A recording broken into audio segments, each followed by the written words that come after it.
వారు ఇగ్నోర్ చేశారు. 30వ తారీఖు 1వ తారీఖు మా పిటిషనర్ తరపున నేను లీగల్ నోటీస్ పంపించాను 1 డిసెంబర్ నాడు. దానికి రిప్లై రాలే. దెన్ 2 నాడు మేము రిట్ పిటిషన్ ఫైల్ చేశాం. Writ petition number 33923 of 2024. అది 3వ తారీఖు నాడు కోర్టులో బెంచ్ మీదకి వచ్చింది. వాదన వినిపించాము. మా పిటిషన్ అడ్మిట్ అయింది. మొన్న 17వ తారీఖు నాడు మైత్రి మూవర్స్ తరపున కౌంటర్ వేశారు. మళ్ళీ 31వ తారీఖు నాడు ఉన్నది. అది జరుగుతుంది. ఈ లోపట అనుకోకుండా 4వ తారీఖు నాడు ఏదైతే సంధ్యా థియేటర్లో జరిగిన స్టాంపేడ్లో ఒక మహిళ చనిపోవటము, ఒక బాబు చావు బతుకుల్లో ఉన్నప్పుడు మళ్ళీ మేము 5వ తారీఖు ఇక్కడ ప్రెస్ మీట్ పెట్టాము. మేము ఏదైతే ఊహించామో, ఏదైతే యాంటిసిపేట్ చేశామో అదే జరిగింది అని చెప్తూ ఈ రాష్ట్ర ప్రభుత్వాన్ని ఇమ్మీడియట్గా అలర్ట్ చేశాం. మీరు ఎఫ్ఐఆర్ చేయండి, అక్యూజ్ని అరెస్ట్ చేయండి, దాని తర్వాత మీరు సమగ్రమైన విచారణ చేయండి అని. సరే, అది ఒక టెక్నికల్ ఇష్యూ, అది ఎవరు ఏంటి అని ఒక 18 మందిని అక్యూజ్గా చేర్చారు. ఎఫ్ఐఆర్ అయింది. తర్వాత మళ్ళీ మేము 7వ తారీఖు ప్రెస్ మీట్ పెట్టాము. ఏఏఏ అంటే అరెస్ట్ అల్లు అర్జున్ అని ఇదే వేదిక నుంచి మా గొంతులు వినిపించాము. అంటే అక్కడ కోర్టులో వినిపిస్తున్నాము, ఇక్కడ ప్రజా జీవితంలో జ్యుడిషియరీలో అక్కడ జ్యుడిషియరీని ఏదో చెప్తున్నాము. ఇప్పుడు మీరు ఫోర్త్ ఎస్టేట్ ద్వారా మీ సహకారంతో ఈ వేదిక ద్వారా 7వ తారీఖు నాడు అరెస్ట్ అల్లు అర్జున్ అని పెట్టాము. రాష్ట్ర ప్రభుత్వము స్పందించింది. మేము ఎవరిని తప్పుపట్టట్లేదు. ఇక్కడ వ్యక్తులకి మేము ఎగనెస్ట్ కాదు. అల్లు అర్జున్ ఇది ఇండివిజువల్, ఆయనకి నాకు ఎలాంటి సంబంధం లేదు, ఆ కుటుంబానికి సంబంధం లేదు. ఇండస్ట్రీకి వ్యతిరేకం కాదు, ప్రభుత్వానికి వ్యతిరేకం కాదు. న్యాయ పోరాటం స్టార్ట్ చేశాం కాబట్టి దాన్ని లాజికల్ ఎండ్ తీసుకురావటం ముఖ్యం. ఏదో వచ్చాము, ఒక గేమ్ ఆడాం, పోయాం కాదు. ఎవడు లాస్ట్ బాల్ దానికి ఆడతాడో వాడే విన్నర్ కాకుండా కానీ మనకు తృప్తి ఉంటుంది. కానీ ఇక్కడ మాకు we are winners today. What we have started, ఆ రోజు ఏదైతే 29 మెమోని అడిగామో ఇవాళ రాష్ట్ర ప్రభుత్వం చెప్పారు. కోమటిరెడ్డి వెంకటరెడ్డి గారు క్లియర్గా, there are no benefit shows in the state, no more benefit shows. So అది మాది కోర్టులో నడిచినా కానీ ఇక్కడ బయట మాత్రం ప్రభుత్వము వెనక అడుగు వేసింది. రెండోది, మేము ఏదైతే అరెస్ట్ అల్లు అర్జున్ అని ఏదైతే పిలిపించామో 7వ తారీఖు నాడు, ఆ రోజే చెప్పిన ఎవ్వరు పోవట్లేదు ఆ విక్టిమ్ దగ్గరికి. ఇవాళ వెళ్తున్నారు 3 వారాల తర్వాత, 20 రోజుల తర్వాత. ఆ రోజు ఎవరు పోలే. కాబట్టి అల్లు అర్జున్ దాన్ని అడ్వాంటేజ్గా తీసుకొని 25 లక్షలు ప్రకటించాడు. అక్కడ రోజు పోయి 1,25,000 అబ్బాయికి కడుతున్నాడు. కాబట్టి ఆ విక్టిము హీ డేడ్ to said that I'm going to withdraw the complaint.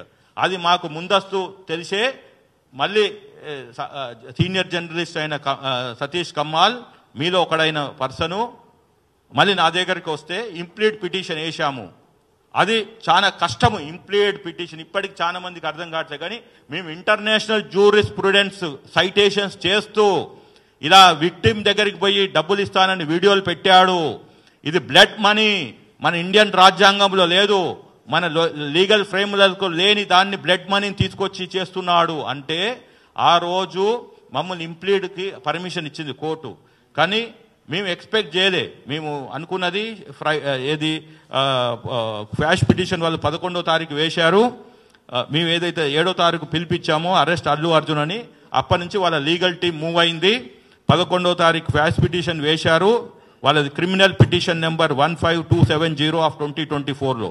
మేము 12వ తారీఖు నాడు ఇంప్లీట్ పిటిషన్ వేశాము. 13 నాడు రావాల్సి ఉండే ఏది బెంచ్ మీదకి రాలేదు. సో కానీ లంచ్ మోషన్ మూవ్ చేశారు. ఇంకా మిగిలినంతా మీకు తెలుసు మీడియా మిత్రులకి ఏం జరిగింది అనేది. So he is right now interim బెయిల్లో ఉన్నాడు. కానీ రాగానే మళ్ళీ మీడియాని అడ్రస్ చేస్తూ బెయిల్ కండిషన్స్ వయలేట్ చేస్తే మళ్ళీ మేము 14వ తారీఖు నాడు మీడియా సమక్షంగా చెప్పాను, అతను బెయిల్ టర్మ్స్ వయలేట్ చేశాడు. ఈ స్టేట్ గవర్నమెంట్ ఇమ్మీడియట్గా బెయిల్ క్యాన్సిలేషన్కి వెళ్ళాలి అని. సరే, వాళ్ళకి ఇన్వెస్టిగేషన్ చేస్తున్నారు కాబట్టి సరే మనం ఒక 2-3 రోజులు ఓపిక పడదాం అనుకున్నారు, ఏంటో తెలియదు. దాని తర్వాత మళ్ళీ మేము 16వ తారీఖు నాడు ఆదివారం నాడు 16 ఆ టైం ఫ్రేమ్లో నేను చాలా మంది నా కొలీగ్స్ ఉన్న కాంగ్రెస్ పార్టీలో అదర్ సోషల్ యాక్టివిస్టులకి ఉద్యమకారులకి వీళ్ళందరికీ కలిసి చెప్పాను, ఏంటండి ఏం జరుగుతుంది, మా పిటిషనర్ గొంతు నా గొంతు తప్పితే మూడో గొంతు ఈ తెలంగాణలో మూగబోయింది. సరే పోలీసు వాళ్ళు ప్రాసిక్యూట్ చేశారు కానీ అక్కడ వాదనలు కరెక్ట్గా వినిపించలేదు అని నా అభిప్రాయాన్ని వ్యక్తపరిస్తే నా మీద ఉన్న గౌరవంతో వాళ్ళు ముఖ్యమంత్రికి ఎమ్మటే వాళ్ళ దృష్టికి తీసుకెళ్లారు.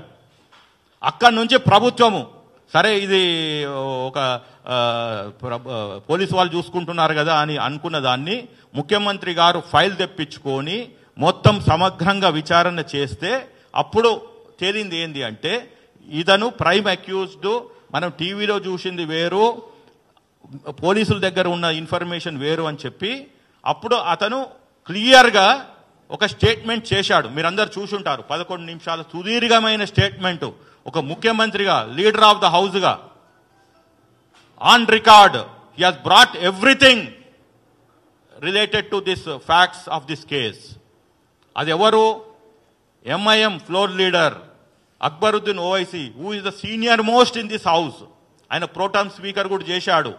కాబట్టి ఆ క్వశ్చన్ అడిగితే being pertaining to Hyderabad only, ముఖ్యమంత్రి గారి దగ్గర సమాచారం ఉంది కాబట్టి ఒక సుదీర్ఘంగా 11 నిమిషాలు చేశారు. అక్కడి నుంచి స్టార్ట్ అయింది ఏంటిది? ఒక కుట్ర. ఆ కుట్రనే ఇప్పుడు మీకు చెప్పబోతున్నాను, ప్లీజ్ వినండి. డీస్టెబిలైజేషన్ ఆఫ్ రేవంత్ సర్కార్. డీస్టెబిలైజేషన్ ఆఫ్ రేవంత్ సర్కార్ అంటే ఈ ప్రభుత్వాన్ని కూలదోయాలని ట్రై చేస్తున్నారు. ఇంకా ముఖ్యమంత్రి కూడా మనం కాపాడలేడు. కాబట్టి ఆ సినిమాలో ఏం చెప్పారో, ఏమి చేశారో మీరు చూసుంటారు. అదే ఇక్కడ రీల్లో జరిగిన స్టోరీని రియల్గా చేయాలని చూస్తున్నారు. ఇవాళ రేవంత్ గారి సర్కార్ని కూలదోసి వాళ్ళకు అనుకూలమైన ముఖ్యమంత్రిని పెట్టాలనే కుట్రతోటి గత 48 గంటలు ఈ హైదరాబాద్లో రాజకీయాలు నడుస్తున్నాయి, తెలంగాణలో రాజకీయాలు నడుస్తున్నాయి. ఎవరైతే తెలంగాణ బ్రాండ్ అంబాసిడర్ అనుకుంటున్నారో, ఉద్యమం చేసినామంటున్నారో, ఇవాళ వాళ్ళు ఎక్కడున్నారు? కల్వకుంట్ల కవిత ఎక్కడుంది? 20 రోజులైంది. తెలంగాణ తల్లి రూపాన్ని మార్చారని నువ్వు మరో ఉద్యమం చేస్తారంటున్నావు. కల్వకుంట్ల కవిత గారు, ఇవాళ రేవతి గారు మహిళ, ఒక సామాజిక వర్గము, ఆర్యవైశ్య, నెలకి 15-20 వేలు వచ్చే కుటుంబం, ఆమెను పరామర్శించడానికి పోలేదు. ఇవాళ బతుకమ్మ తెలంగాణ తల్లి చేతుల్లో నెత్తిమిన్నో కాదు, బతుకు అమ్మా అని మీరు కిడ్స్ ముందర బతుకమ్మ ఆడాలి. బతుకమ్మ అక్కడ ఆడితే తెలంగాణ తల్లి దీవెనలతోటి ఆ బాలుడు బయటకు వస్తాడు. అది స్టోరీ. 11 మంది 12 మంది ఒక కుటుంబంలో కోల్పోతే వచ్చే వాళ్ళు బతుకుతారు అని చెప్పి పెట్టిన పేరే బతుకు అమ్మా. వీళ్ళకి మిడిమిడి జ్ఞానంతో ఈ కల్వకుంట్ల కవిత బతుకమ్మని ఒక ఫ్యాషన్గా తయారు చేసి పెట్టి 10 కోట్లు 10 సంవత్సరాలు అంటే 10 × 10 100 కోట్లు ఒక స్కామ్ చేసిండ్రు. ఎయిర్పోర్ట్లో, రైల్వే స్టేషన్లో, హైదరాబాద్లో మొత్తం న్యాచురల్ ఫ్లవర్స్ కాకుండా ప్లాస్టిక్ ఫ్లవర్స్ పెట్టి ఈ బతుకమ్మని పండుగని ఒక అపహాస్యం చేశారు. ఇవాళ ఆడవలసింది కిమ్స్ ముందల ఆ బాబుని రక్షించాలని. ఇది story. This is the real thing. బతుకు అమ్మా, ఆ బాలుని బతికించాలని. కానీ వీళ్ళకి మనకి ఆ బాలుడి చావు బతుకులొద్దో, ఆ మహిళ గురించి వద్దో, రాజకీయాలు కావాలి. What non sense is this? మీరు రాజకీయాలు చేశారు, 1000 మంది యువకుల్ని పొట్టన పెట్టుకున్నారు. తీరా చూస్తే మీ అయ్యకి గౌరవం ఇస్తారు. చావు నోట్లోకి పోయి వచ్చిండట. అసలు చావుకు నోరుంటుందా? I'm asking as intellectual, a practicing advocate. చావుకు నోరుంటుందా? వాట్ నాన్ సెన్స్ వీళ్ళు మాట్లాడేది. అడిగేవాడు లేడని చెప్పి ఆ రోజు ఎవడు నాలాంటి వాడు మాట్లాడితే ఇంకెవడు మాట్లాడితే నువ్వు ఆంధ్ర తొత్తువి, తెలంగాణ దురవి అన్నారు. ఇవాళ మీరెవరు? మీరు ఆ కుటుంబాన్ని దగ్గరికి పోలేదు, కిమ్స్ దగ్గరికి పోలేదు. పైపెచ్చు ఆయనకు ఒక నేషనల్ అవార్డు వచ్చిందని చెప్పి కేటీఆర్ ట్వీట్ పెడతాడు. ఏమన్నా బుద్ధి జ్ఞానం ఉన్నదా కేటీఆర్కి? కామన్ సెన్స్ ఉన్నాడు. తొక్కిసాట్లో ఒక మహిళ, తెలంగాణ మహిళ చనిపోయింది. ఆ మహిళ చనిపోతూ కూడా ఇలా పట్టేసింది, నేను చనిపోయినా పర్లేదు, నా కొడుకు బతకాలి అని చెప్పి ఆమె ప్రాణాలు పోయినా ఆ బాబు ఇవాళ చావు బతుకులో ఉండంటే ఆ బలమంతా తొక్కిన వాళ్ళందరూ ఈమెను తొక్కేసిండ్రు. ఇది జరిగింది అక్కడ. కాబట్టి నా దగ్గర టోటల్ ఫ్యాక్ట్స్ ఉన్నాయి. మేము ఈ కేసుని 3 వారాల నుంచి పర్సీవ్ చేస్తున్నా. ఇవాళ వీళ్ళు రాజకీయాలు తెలంగాణలో చేస్తామంటే కుదరదు. హరీష్ రావు చెప్తాడు ఏమని, మీరు అల్లు అరవింద్ ఫ్యామిలీని టార్గెట్ చేస్తే సినిమా ఇండస్ట్రీ పోతుంది, బ్రాండ్ హైదరాబాద్ దెబ్బతింటది, రేవంత్ రెడ్డి గారు అనే ఉచిత సలహా ఒకటి పడేస్తున్నాడు. అరే బాబు, నువ్వు ఎవడివిరా భయ్? అదే కాంగ్రెస్ నిన్ను తీసుకుపోయి ఎమ్మెల్యేగా లేకుండా మంత్రి పదవిలో కూర్చోబెట్టింది. దాని తర్వాత మీరు రాజకీయాలు చేసిండ్రు. నువ్వు ఆ రోజు అగ్గిపెట్టె లేకుండానేమో కిరోసిన్ పోసుకొని అక్కడ మా బిడ్డ, నల్గొండ బిడ్డ, బీసీ బిడ్డ శ్రీకాంతాచారిని నువ్వు పొట్టన పెట్టుకున్నావు. ఆ రోజు గుర్తు రాలేదా నీకు? ఈ అగ్గిపెట్టి డ్రామా ఆడినాడు. అరే బ్రాండ్ హైదరాబాదు, బ్రాండ్ తెలంగాణ మళ్ళీ అంతర్జాతీయంగా పోతుందని సిద్దిపేటలో నువ్వు డ్రామా ఆడతావు. ఇవాళ ఒక మహిళ చనిపోయింది, ఆయనని స్టేట్ ప్రాసిక్యూట్ చేస్తుంది అంటేనేమో వద్దో, చెయ్యొద్దో. ఎందుకు? రీజన్ చెప్తాను ఇప్పుడు. వీళ్ళు ఏమనుకుంటున్నారు, ఒక కేటీఆర్, ఒక హరీష్ రావు, ఒక కవిత, ఇంకా మేమే మేధావులము, ఇంకా తెలంగాణ మాకన్నా చదువుకున్నోడు లేడు